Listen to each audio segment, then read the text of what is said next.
जयतां सुरतोपङ्गुर्मुं मन्दमतिर्गति मत्सर्वस्वपादाम्भोजो श्रीराधा मदनमोहनो श्रीकृष्णचैतन्य प्रभु नित्यानंद श्री अद्वैत गदाधर श्रीवासादि गौरभक्तवृंद। हरे कृष्ण कृष्ण कृष्ण हरे हरे, हरे राम राम राम हरे हरे। भगवान के अभिन्न प्रकाश विग्रह परिव्राजक आचार्य दंडी स्वामी ओम भक्ति प्रसाद विष्णु गोस्वामी गुरुदेव महाराज जी के पावन चरण कमलों में असंख्य असंख्य कोटि दंडोत प्रणाम करते हूँ। उनसे हेतु की भक्ति की वांछा करती हूँ। परम गुरुदेव जययुक्त हो, परमेष्ठी गुरुदेव जययुक्त हो, रूपानुग्वर पूर्व आचार्य जययुक्त हो। श्री वृंदावन धाम की जय, समस्त ब्रजवासी वृंद की जय, श्री मायापुर नवदीप धाम की जय, समस्त वैष्णव वृंद की जय।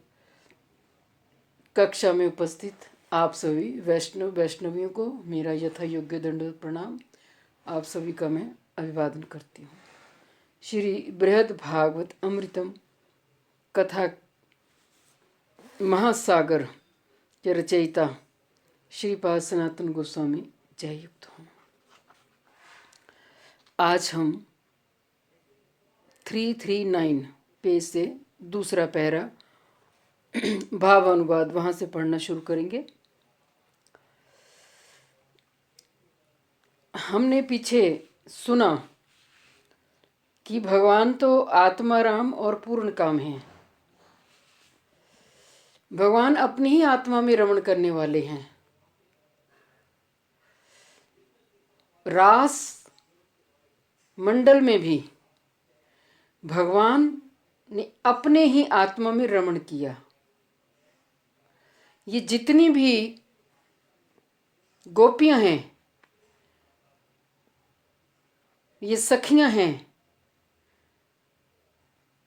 नित्य सिद्धा सखियां, ये सब राधा रानी की काय व्यू हैं। सब लक्ष्मियां देवी कृष्ण में ही प्रोक्ता, राधिका पर देवता, सर्व लक्ष्मी में ही सर्वकांति, सम्मोहिनी परा, ये प्रमाण है। और राधा रानी का प्रादुर्भाव श्री कृष्ण के वाम अंग से।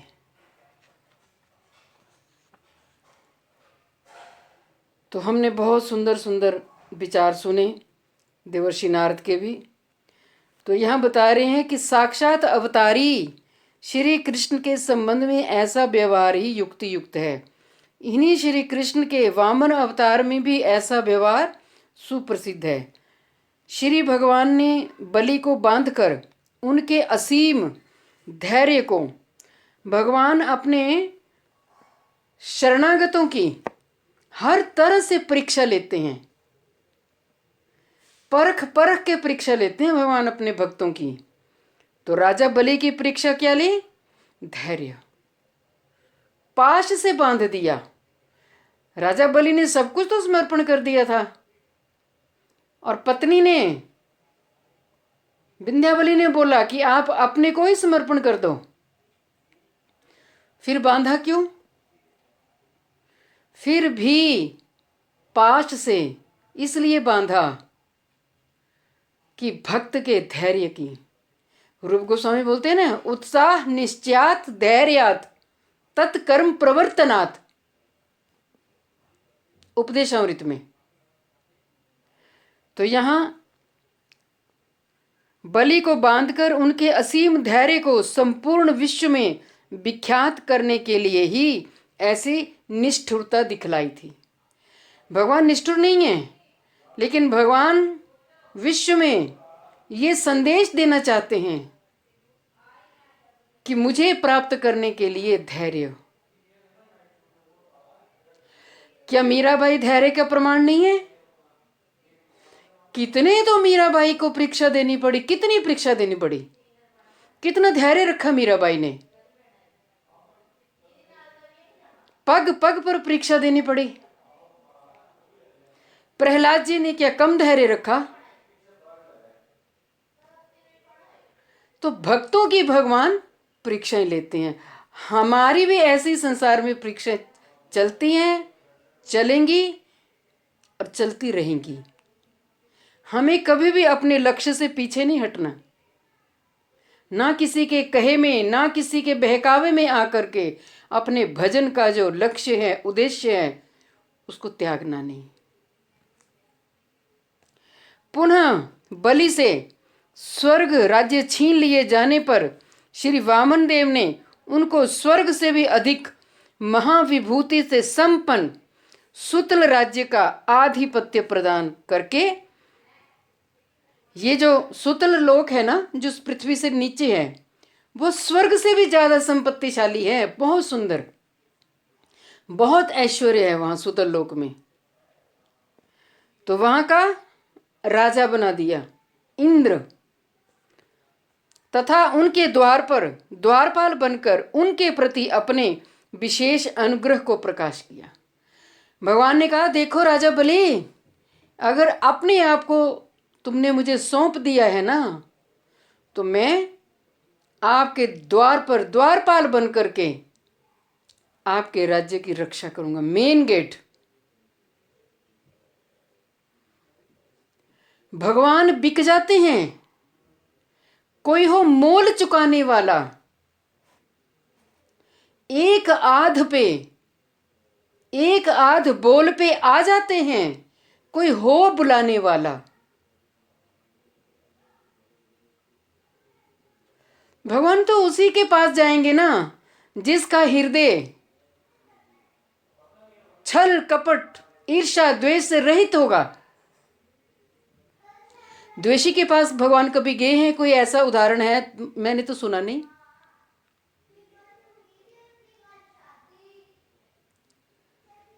निर्मल हृदय, शुद्ध चित्त हृदय जिसका होगा, विशुद्ध सत्व, उसी के पास भगवान जाएंगे और दौड़े दौड़े जाते हैं। एक और बात, ये जो हमारा हृदय आकाश है ना, हृदय ग्रंथि, ग्रंथि होती है गांठ, हमारे हृदय में ऐसी ऐसी कई जन्मों की गांठें पड़ी हैं। हम पीछे के जितने भी जन्म भोग के आए हैं ना, उन सारे जन्मों का जो हमारा प्रभाव है हमारे मन पर है। और जब हम जन्म लेंगे, मन साथ में जाता है। इसीलिए तो इतना हरि भजन करने के बावजूद भी लोग दान पुण्य करते हैं, व्रत करते हैं, मंदिरों में जाते हैं, सेवा करते हैं, लेकिन हृदय की ग्रंथि खुलती नहीं, हृदय की गांठें खुलती नहीं। क्यों? क्योंकि हमारी कर्म वासनाएं, कर्मों के बीज का प्रभाव हमारे चित्त पर पड़ गया है। बड़ा महत्वपूर्ण पॉइंट है, इसको नोट करना। अगर हम वास्तव में शुद्ध भजन करना चाहते हैं तो हमें अपने पहले मन को जीतना पड़ेगा, मन पर कंट्रोल करना पड़ेगा। ये इंद्रियां अपने अपने विषय को ढूंढती हैं। आंख देखती है कि मैं सुंदर सुंदर चरित्र देखूं, कुछ भी देख लूं, आंख देखना चाहती है। इसी आंख को भगवान के दर्शन, वैष्णव के दर्शनों में लगा दो। ये हाथ हमारे फालतू का उल जुलूल का काम करने में लगे रहते हैं, इन हाथों को भगवान की सेवा में नियुक्त कर दो। इस रसना को, इस जिह्वा को भगवत प्रसाद खाने की आदत डाल दो। ये संसार के गंदे गंदे विषय, गंदी गंदी चीजों को खान पान की आदत पड़ी है, तो भैया इसका प्रभाव कहां जाएगा? हमारे मन पर जाएगा, हमारे चित्त पर जाएगा। जब हमारा मन बिगड़ गया, हमारा चित्त बिगड़ गया, तो जितना मर्जी माला घुमाओ, जितने मर्जी ग्रंथ पढ़ो, लाभ नहीं होने वाला। मुझे रोग लगा है ना, मुझे बीमारी लगी है, अपनी बीमारी को मैंने खुद ठीक करना है, मेरा पड़ोसी ठीक नहीं करेगा। हृदय ग्रंथि खोलो, हृदय ग्रंथि को।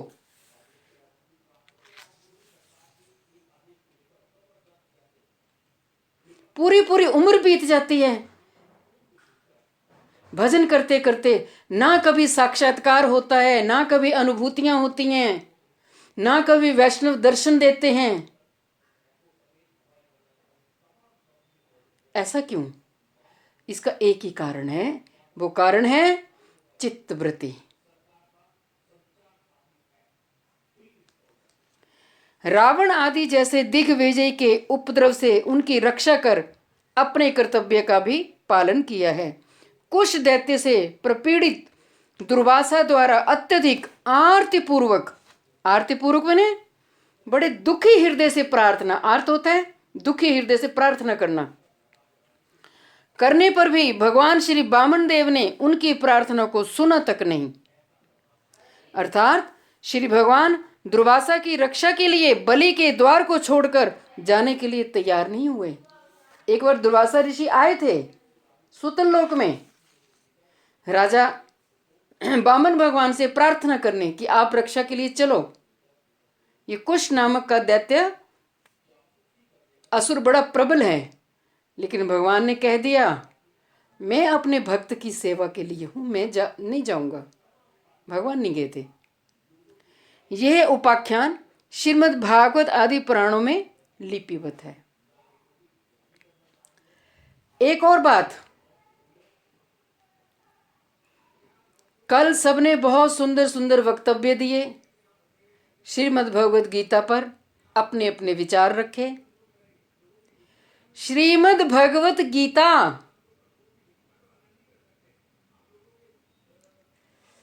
ये है 10th तक की पढ़ाई।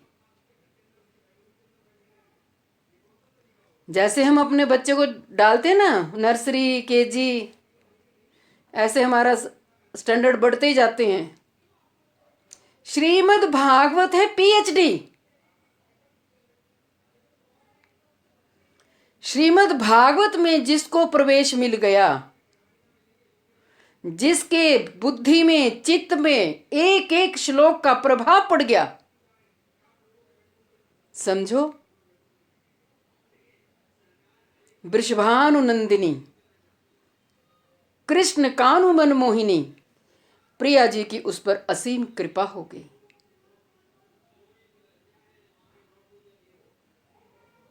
ये मनुष्य जन्म में ही तो सुलभ है। 84 भोग करके हम आए हैं, ये ध्यान रखो। दोबारा 84 की तैयारी मत करो।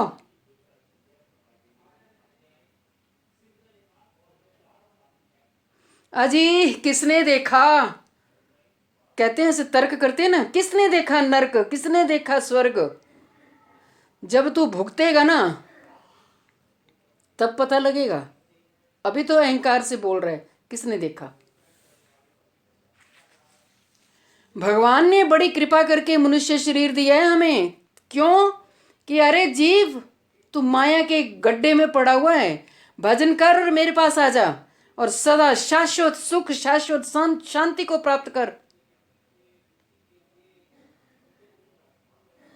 भगवान के धाम में न शोक है, न रोग है, न मोह है, न बुढ़ापा है। वहां कोई ऐसी इस जड़ संसार की बीमारी नहीं है। चिदानंद में रहेगा। मनुष्य है कि बार बार विषयों की ओर मुंह करता ही रहता है। मनुष्य को की वृत्ति को कुत्ता वृत्ति बोले, कुत्ता वृत्ति।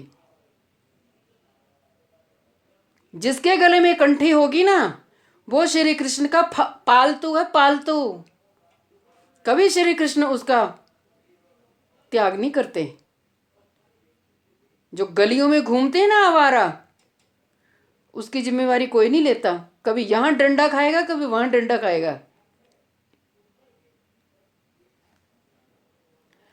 अतएव इन श्री वामन अवतार की वैसी महिमा भी मूलतः अवतारी भगवान श्री कृष्ण की महिमा में ही पर्यवसित हुई है।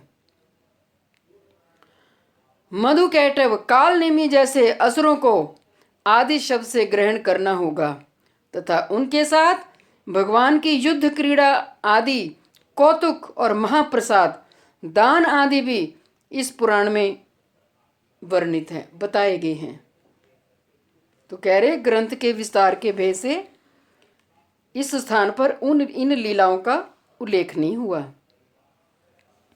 श्री परीक्षित उवाच इति प्रगायन रसना मुनिर्निजा मशीक्षयन् माधव कीर्ति लंपटाम। अहो प्रवृतासी महत्वर्णे प्रभोर्पीति स्वरदेर्शिर्विद शयताम। महाराज परीक्षित ने अपनी माता, परीक्षित की माता का नाम उत्तरा, से कहा, इस प्रकार भगवान श्री कृष्ण का गुणगान करते करते मुनिवर श्री नारद ने सहसा अपनी जिह्वा का दंशन करके कहा, अपनी जीवा को अपने दांतों के तले दबा करके कहा, अहो तुम प्रभु श्री कृष्ण की महिमा का वर्णन करने में प्रवृत्त हो रही हो। ऐसा करके उन्होंने माधव की कीर्ति वर्णन में लोभी अपनी जिह्वा को उचित शिक्षा प्रदान की। इस प्रकार उत्कर्ष के सहित श्री कृष्ण का गुणगान करते करते देवर्षि श्री नारद ने अपनी जीवा को शिक्षा प्रदान की। देवर्षि नारद तो खो गए, पांडवों के पास गए हैं, लेकिन भक्त का दर्शन करते करते, भक्त के दर्शन में आनंदित होते होते श्री कृष्ण के गुणों की चर्चा करने लग पड़े। सुना ना आपने, रास तक की बात करती। माधव कहने से मधुवंश रूप समुद्र के चंद्र स्वरूप भगवान श्री कृष्ण का बोध होता है। अतएव उनकी महिमा कीर्तन करने में प्रवृत्त हुई अथवा कीर्ति को वर्णन करने वाली जिह्वा को शिक्षा प्रदान की। कैसे शिक्षा दी, सुनो। उस रसना को अपने दांतों के द्वारा दंशन करके, अर्थात दांतों के बीच में दबाकर। क्यों दबाया? हाय, चतुरानन ब्रह्मा और सहस्त्रानंत अनंत शेष आदि भी जिनकी महिमा वर्णन करने में असमर्थ हैं, तुम उन्हीं श्री कृष्ण की महिमा का वर्णन कर रही हो। वास्तव में ना, जीवा वही जीवा श्रेष्ठ है। जिह्वे सदैवं भज सुंदराणि नामानि कृष्णस्य मनोहराणि। समस्त भक्तार्ति विनाशनानि गोविंद दामोदर माधवेति।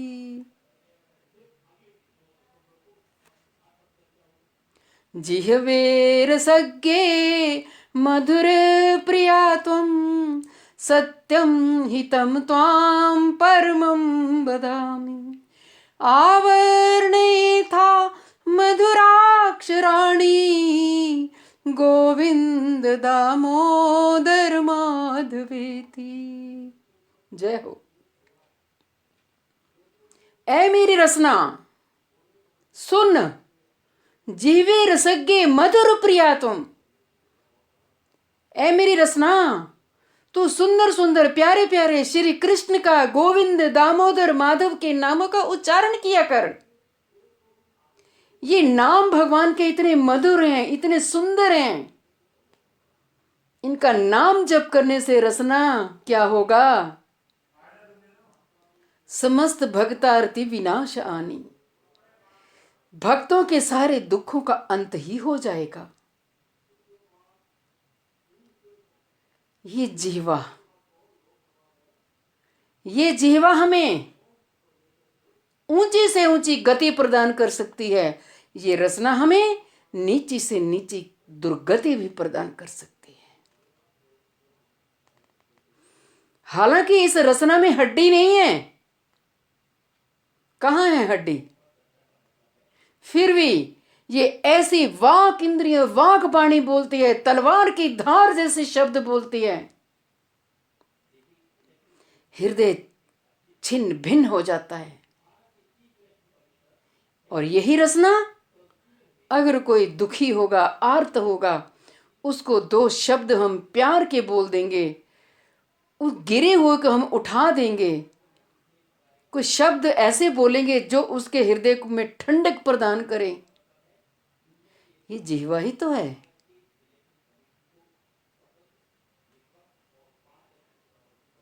तो इसी जिह्वा की रचना की बात देवर्षि नारद जी कर रहे हैं। ऐसे अनुचित कार्य को करने में तुम क्यों प्रवृत्त हो रही हो?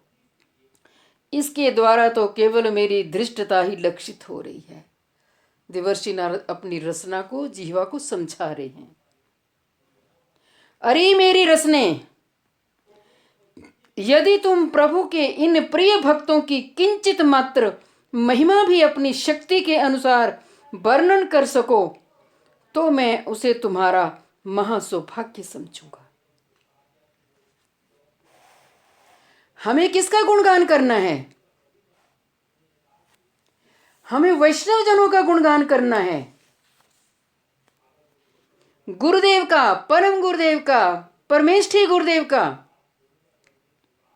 मंजरियों का, किंकरियों का, पूर्व आचार्यों का, षड गोस्वामी वृंद की महिमाओं का। उनका गान सुनो, उनकी लीला सुनो। उनके चरित्र सुनने से क्या होगा? हमारी भक्ति लता पुष्ट हो जाएगी। देवर्षि नारद ने अपनी रचना को क्या शिक्षा दी, इसे रसने इत्यादि श्लोक में बतला रहे हैं। रसने, तुम यदि उन भगवान श्री कृष्ण के प्रिय भक्तों का किंचित मात्र चरित्र भी वर्णन कर सको तभी तुम्हें अत्यधिक सौभाग्यशाली समझूंगा। उनके इष्ट देव अर्थात श्री भगवान की महिमा के वर्णन की तो बात ही क्या, तथापि यदि तुम अपने सामर्थ्य के अनुसार भक्तों की महिमा किंचित उच्चारण मात्र भी कर पाओ तो तुम्हारा परम सौभाग्य में समझूंगा। पांडव कौन है? पांडव भक्त हैं, वैष्णव हैं।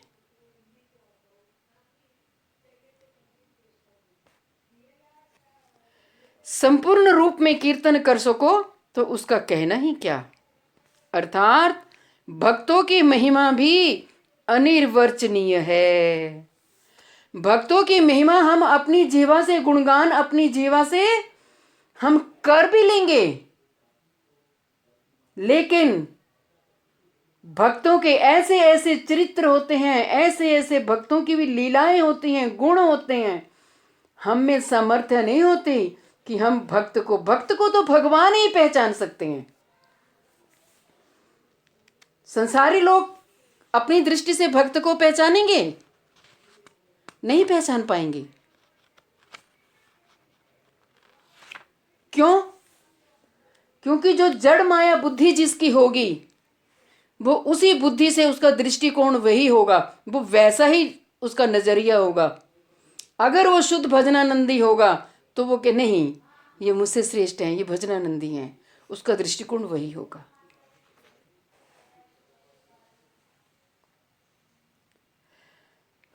तथापि भगवान की महिमा अनादि, अनादि में जिसका न आदि है, कोई अंत नहीं है, अनंत तथा परम दुर्वितर्क यानी तर्क से अतीत है और मेरे ज्ञान के अतीत होने के कारण मेरे द्वारा उनका वर्णन करना भी दुस्साध्य है।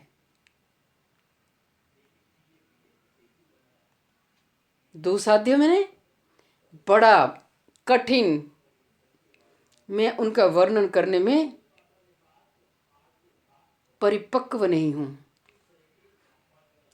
किंतु उनके भक्तों का आचरण कुछ कुछ अपने आचरण के समान तथा साक्षात अनुभव का विषय होने के कारण उनका वर्णन कदाचित चेष्टा किए जाने पर किसी प्रकार संभव भी हो सकता है। अपनी असमर्थतावशतः उस वर्णन में त्रुटि रहने की संभावना है। अगर मैं किसी भी बात को कहने में असमर्थ हूं, पूरी तरह मैं सामर्थ्यवान नहीं हूं, तो हो सकता है उसमें कोई त्रुटि रह जाए, कोई कमी रह जाए, और उससे अपराध होना ही संभव है। किंतु वह अपराध दीन वत्सल भक्तों के लिए क्षमा योग्य है, अर्थात वे उस अपराध को क्षमा कर देते हैं।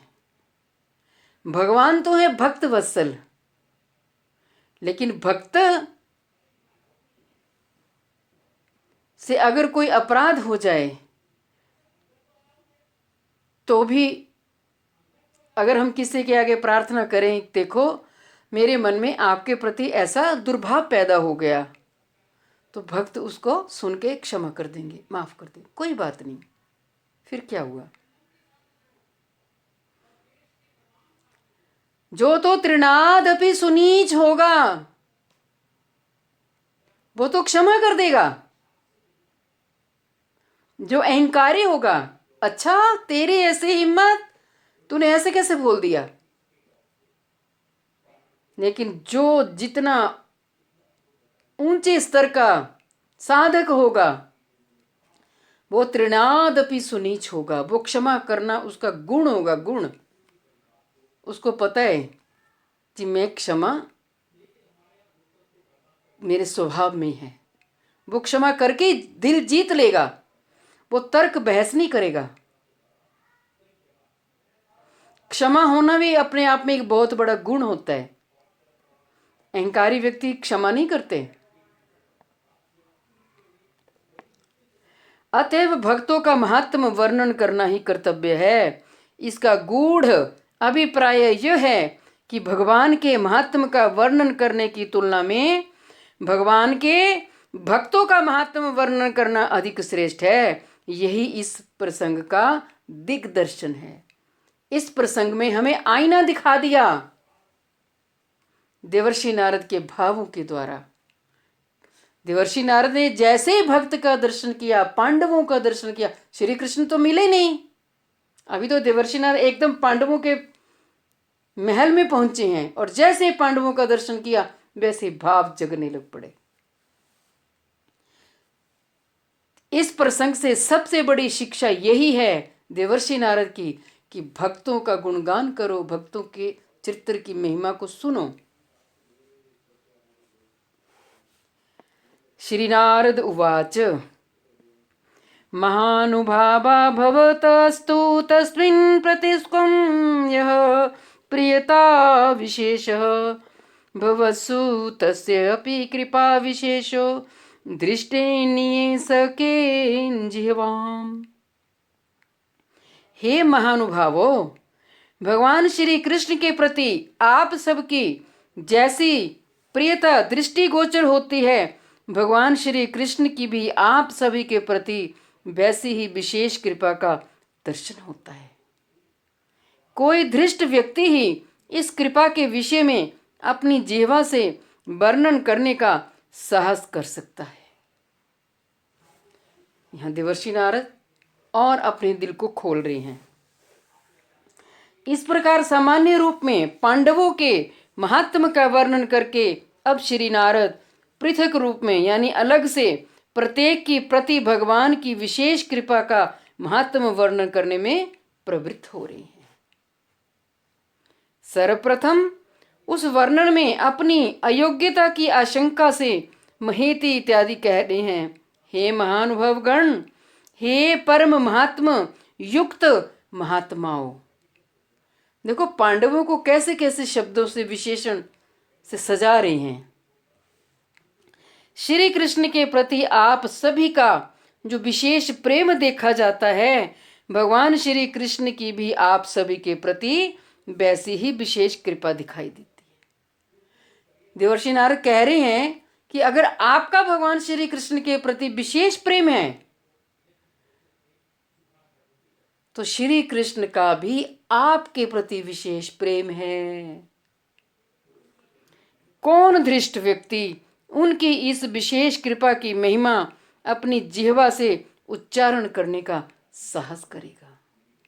यदि उसे वर्णन करने की चेष्टा करता है तो वह निर्लज्ज है, क्योंकि वह ऐसे विषय का वर्णन करने में प्रवृत्त हो रहा है जो अनिर्वचनीय है। यहाँ देवर्षि नारद इस श्लोक के माध्यम से ये समझा रहे हैं कि भक्तों की महिमा का भी वर्णन करना अनिर्वचनीय है। मतलब जीवा में ऐसे शब्द नहीं होते कि हम उनकी भक्तों की महिमा की गुणगाथा गा सकें। आपकी माता श्री कुंती देवी श्री यदुनंदन के केवल मात्र एक स्नेह भरे आश्वासन वाक्य को अक्रूर के मुख से सुनते ही उसी क्षण प्रेम के प्रवाह में निमग्न हो गई थी। तथापि श्री नारद भक्तों के महात्म का कीर्तन करने में परम रसिक होने के कारण तथा उसका परित्याग करने में असमर्थ होकर ही पांडवों के महात्म का वर्णन कर रहे हैं।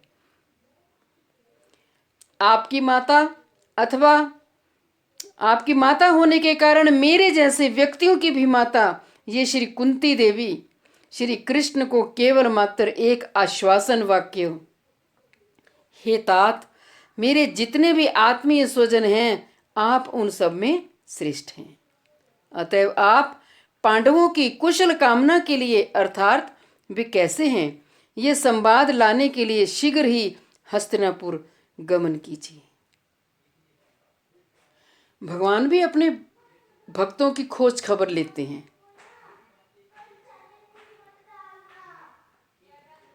अक्रूर के मुख से पहली बार इन वचनों को सुन करके वे प्रेम के प्रवाह में निमग्न हो गई थी, क्योंकि इससे पहले उन्होंने ऐसे प्रेम भरे वचन कभी भी श्रवण नहीं किए थे। श्री यदुनंदन के आश्वासन पूर्ण वचनों को सुनकर श्री कुंती देवी ने अनेक प्रकार से विलाप करते हुए क्रंदन किया था। उनके उस क्रंदन को श्रवण करने मात्र से ही मानव का हृदय विदीर्ण हो जाए। जब कुंती के पास अक्रूर जी आए भगवान श्री कृष्ण का संदेशा लेकर, तो कुंती माँ ने बहुत दुखी हृदय से रो रो करके कि मुझे याद किया है, हमारा सुख संदेशा जानने के लिए अक्रूर जी को भेजा। वे केवल श्री कृष्ण की कृपा प्राप्त करने की आशा से ही आप लोगों के प्रति अत्यधिक स्नेह करती हैं।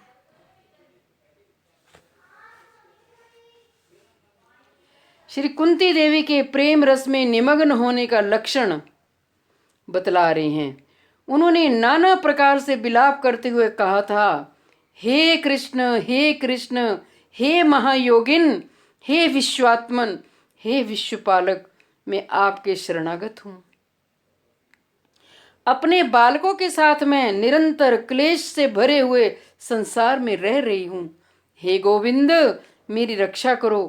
काल के भय से भयभीत मनुष्यों के लिए तुम्हारे श्री चरण कमलों के अलावा और शरण स्थल कोई नहीं है, मुझे कोई भी दिखाई नहीं दे रहा। तो दशम स्कंध में रो रो करके कुंती मैया ने ये विलाप किया। उनके विलाप को सुन करके मनुष्य का हृदय विदीर्ण हो गया, दुखी हो गया। यदि आपत्ति हो कि उनमें यदि इतना कृष्ण प्रेम है तो फिर उनका अपने पुत्रों के प्रति स्नेह कैसे संभव है?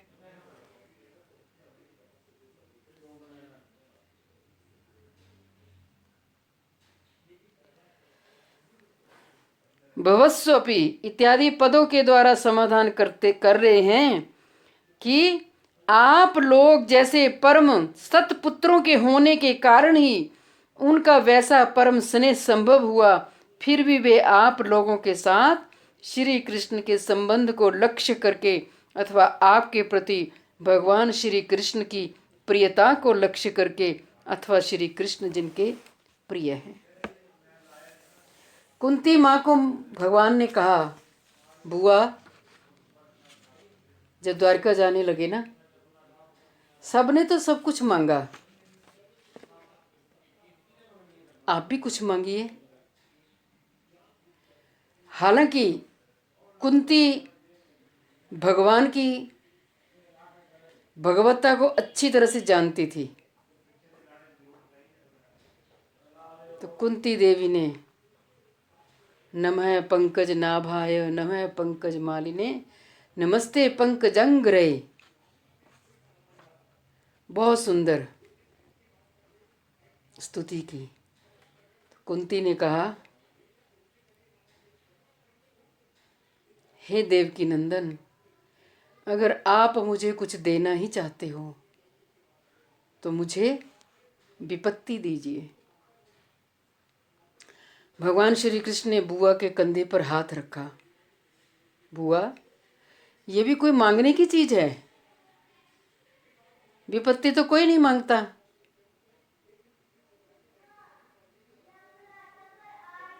और कुंती भरे हुए नेत्रों से,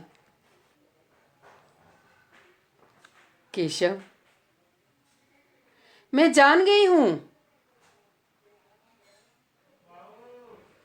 जब जब हम पर विपत्ति आई तब तब आपका साक्षात्कार हमें अनुभव हुआ। आप हमारे साथी थे। इतनी बड़ी बड़ी विपत्तियों से आपने हमें बचाया। मैं इसीलिए विपत्ति मांग रही हूं कि विपत्ति मुझ पर आएगी तो आप हमारे हमेशा संग में रहेंगे, हमारा त्याग नहीं करेंगे। मुझे संपत्ति नहीं चाहिए। और श्री कृष्ण ने अपने कर कमल से कुंती बुआ के आंसू पोंछे और मन मोहिनी मुस्कुराहट, उस छवि का जो कुंती माँ ने सजल नेत्रों से जो दर्शन किया, सोचो वो कैसा दृश्य होगा। जो भगवान अपने भक्त के अश्रु को पोंछ रहे हैं। तो क्या भगवान ने कुंती को विपत्ति दे दी? भगवान को सब पता है। भगवान को किसको क्या चाहिए वही वस्तु देते हैं।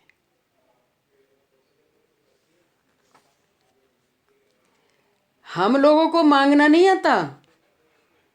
हम ना जाने संसार की क्या क्या वस्तुएं भगवान से नश्वर चीजें मांग लेते हैं। नश्वर।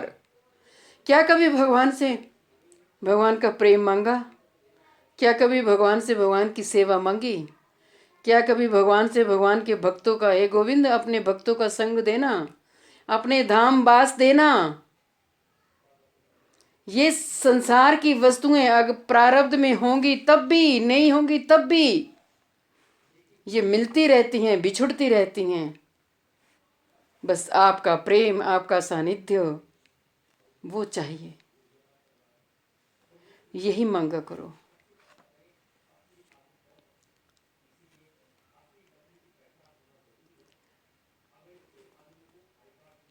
वे ही कृष्ण प्रिय हैं तथा उन्हीं कृष्ण प्रिय व्यक्तियों की श्री कृष्ण के प्रति प्रियता के कारण ही आपके प्रति वैसा स्नेह रखती हैं। श्री कृष्ण के प्रति भक्तिपूर्ण स्वभाव के कारण श्री कुंती देवी का स्वतः ही अपने पुत्रों के प्रति स्नेह नहीं रहा।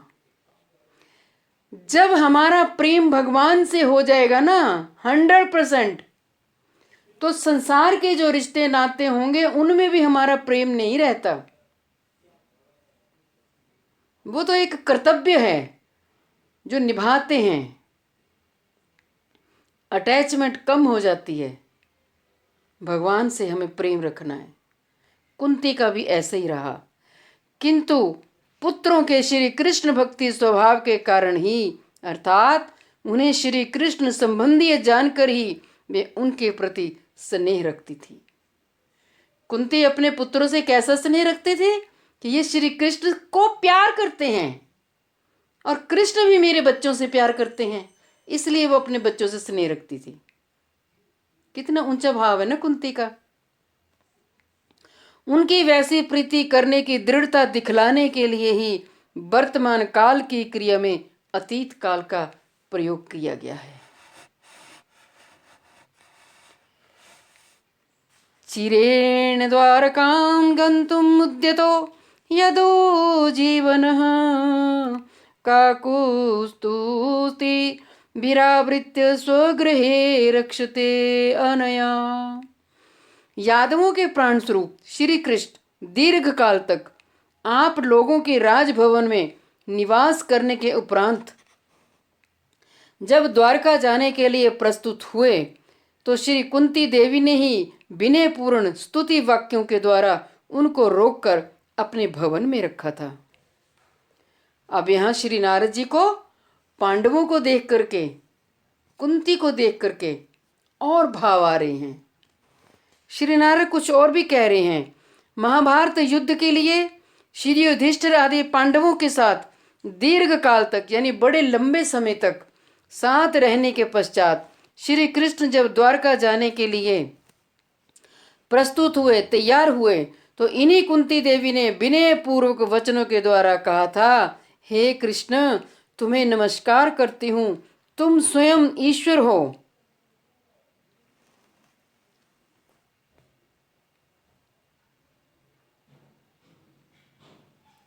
प्रकृति के अगोचर आदि पुरुष हो इत्यादि, यानी प्रथम स्कंद में ये स्तुति है जो कुंती मैया ने की थी। और श्री कृष्ण को जाने से रोककर अपने भवन में कुछ दिनों तक और रखा। कुंती देवी ने यादवों के जीवन स्वरूप श्री कृष्ण को पुनः पुनः रोक लिया था, ऐसा सूचित हो रहा है। यदु जीवन इस पद का तात्पर्य है कि अपने लिए जीवन स्वरूप श्री कृष्ण के अनेक दिनों के विरह से यादवगण मृत की भांति हो गए थे, इसलिए यादवों के प्राण स्वरूप श्री कृष्ण उनको दर्शन प्रदान कर जीवित करने के लिए पुनः पुनः द्वारका जाने के लिए तैयार होते थे। श्री कृष्ण बहुत द्वारका में जब भी रहे ना, मन उदास हो जाता तो जल्दी से हस्तिनापुर आ जाते, पांडवों के पास आ जाते, बुआ से मिल लेते। एक बार नहीं, अनेकों बार। और श्री कुंती देवी भी पुनः पुनः उनको रोककर अपने भवन में रख लेती थी। कितनी भाग्यशाली है ना कुंती मैया, जो अपने भतीजे, जो परिपूर्णतम पर ब्रह्म परमेश्वर का साक्षात दर्शन करती हैं, उन्हें प्यार करती हैं, उन्हें खिलाती हैं। यहाँ बैठो, कैसा कैसा लाड लड़ाती होंगी, सोचो। और बुआ को भतीजे बड़े प्यारे होते हैं, कहते हैं ना मूल से ब्याज प्यारा। तो कुंती बुआ को श्री कृष्ण बहुत प्रिय। भगवान श्री कृष्ण ने जिस प्रकार महाराज श्री युधिष्ठिर को इस लोक और परलोक में महान कीर्ति प्रदान की है, उसी प्रकार जरासंध वध आदि द्वारा भीमसेन को भी महान कीर्ति प्रदान की है। आप सबको पता है भीमसेन और जरासंध का युद्ध।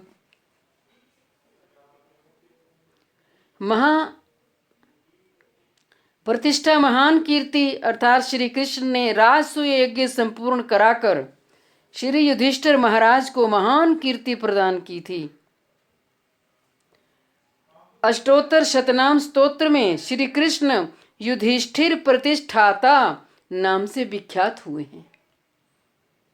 इस प्रकार जरासंध आदि राजाओं का वध करने में स्वयं समर्थ होने पर भी तथा बार बार उनके वध का सुयोग प्राप्त होने पर भी भीमसेन द्वारा उनका वध कराकर श्री कृष्ण ने अपनी कीर्ति उनको प्रदान की। ये जो जरासंध है ना, ये जरासंध ऐसा था कि ये जरा नाम की जो राक्षसी थी ना, ये जरासंध 2 भागों में था। तो उस राक्षसी ने उठा करके ऐसे जोड़ दिया तो जरासंध आपस में जुड़ गया। लेकिन जरासंध के साथ भीष्म का जो रोज युद्ध होता था, गदा युद्ध, लेकिन जरासंध की मृत्यु नहीं होती थी।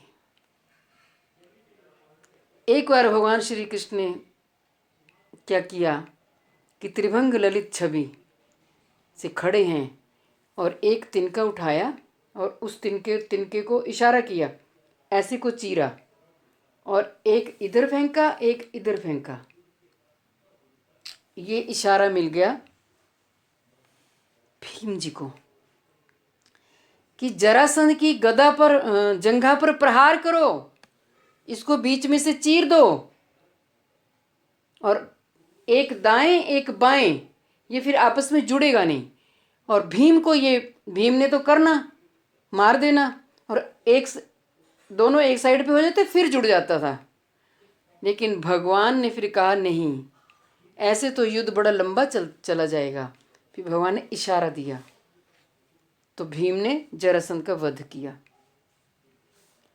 सब प्रकार के ऐश्वर्य से संपन्न इन अर्जुन ने भी श्री कृष्ण के प्रिय सखा के रूप में प्रसिद्धि प्राप्त की है।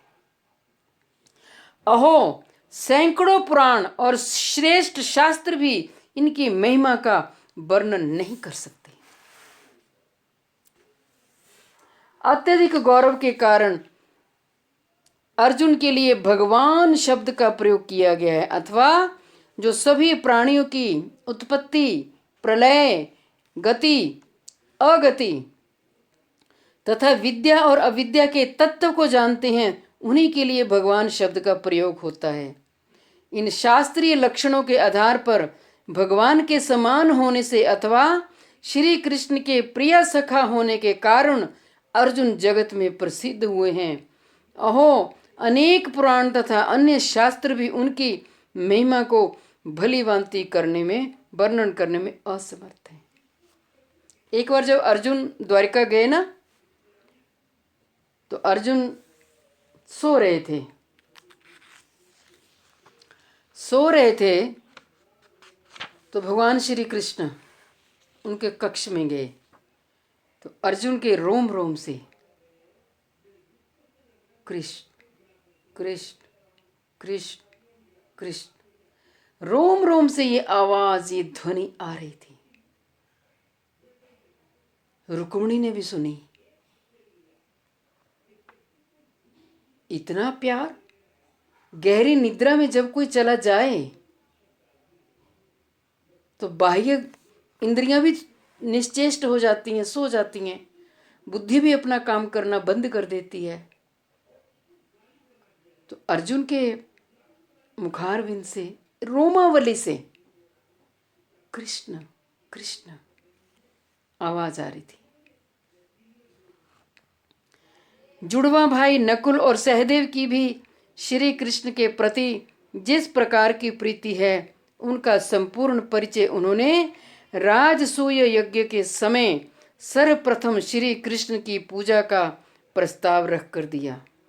वहां पूछा कि राजसूय यज्ञ में अग्र पूजा किसकी होगी, चीफ गेस्ट।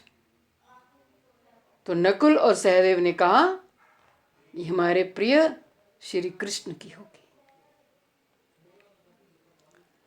लेकिन श्री कृष्ण ने भी कहा, बड़े भैया, मैं भी एक आपसे बात कहना चाहता हूं। कहो। मैं भी सेवा करना चाहता हूं। 2 सेवा चाहिए मुझे। आए हुए अतिथियों का चरण प्रक्षालन करना, ये सेवा मैं लूंगा, और अतिथियों की जूठी पत्तल मैं उठाऊंगा। आप मुझे सेवा के लिए मना नहीं करोगे।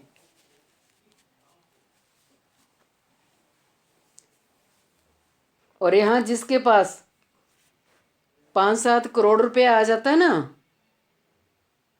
वो तो ऐसे गर्दन ही नीचे करेगा, वो देखेगा ही नहीं। और जो ऐश्वर्य से युक्त हैं, वो परिपूर्णतम पर ब्रह्म परमेश्वर सबकी जूठी पत्थर उठा रहे। सेवा, ये होती है सेवा। ये नकुल और सहदेव श्री कृष्ण के प्रति अत्यधिक प्रीति युक्त हैं, ऐसा समझना चाहिए। अर्थात दोनों की एक समान प्रीति है। अग्र पूजा अर्थात राजसूय यज्ञ के अवसर पर सबसे पहले अर्घ्य प्रदान यानी पूजन किसका किया जाए, इत्यादि प्रस्ताव तथा वैसा ही व्यवहार राजसूय यज्ञ में उपस्थित सभी लोगों ने उन जुड़वा भ्राताओं की श्री कृष्ण प्रीति की वृत्ति को प्रत्यक्ष रूप से अनुभव किया है।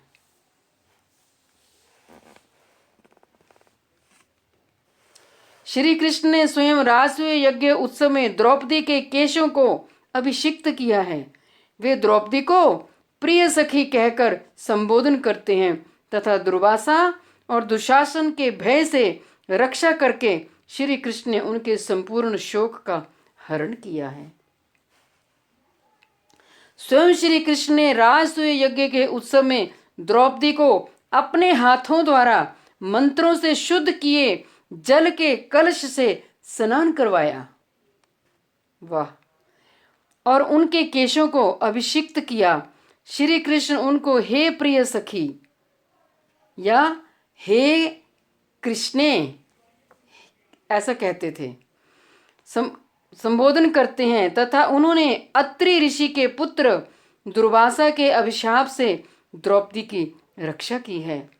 इसका वृतांत इस प्रकार है कि किसी समय जब पांडव काम्य वन में वनवास का समय व्यतीत कर रहे थे, महाराज श्री युधिष्ठिर ने महर्षि दुर्वासा को अपने 60,000 शिष्यों के साथ भोजन के लिए निमंत्रण दिया, किंतु वे बहुत देर से पांडवों के पास पहुंचे। उस समय युधिष्ठिर महाराज अपने भ्राताओं और पत्नी द्रौपदी के साथ भोजन कर चुके थे। सूर्य ने वरदान दिया था कि द्रौपदी के भोजन के पश्चात भोजन की थाली को धोकर यानी अक्षय पात्र दिया था द्रौपदी को, साफ कर लेने पर उनके पास अन्न समाप्त हो जाएगा। अतः उस समय उनकी भोजन सामग्री समाप्त हो चुकी थी और ये वरदान भी था कि अक्षय पात्र से जितना मांगोगे उतना मिलेगा। लेकिन सबके भोजन करने के बाद जब द्रौपदी भी भोजन कर लेगी तो ये अक्षय पात्र फिर दोबारा अन्न प्रदान नहीं करेगा।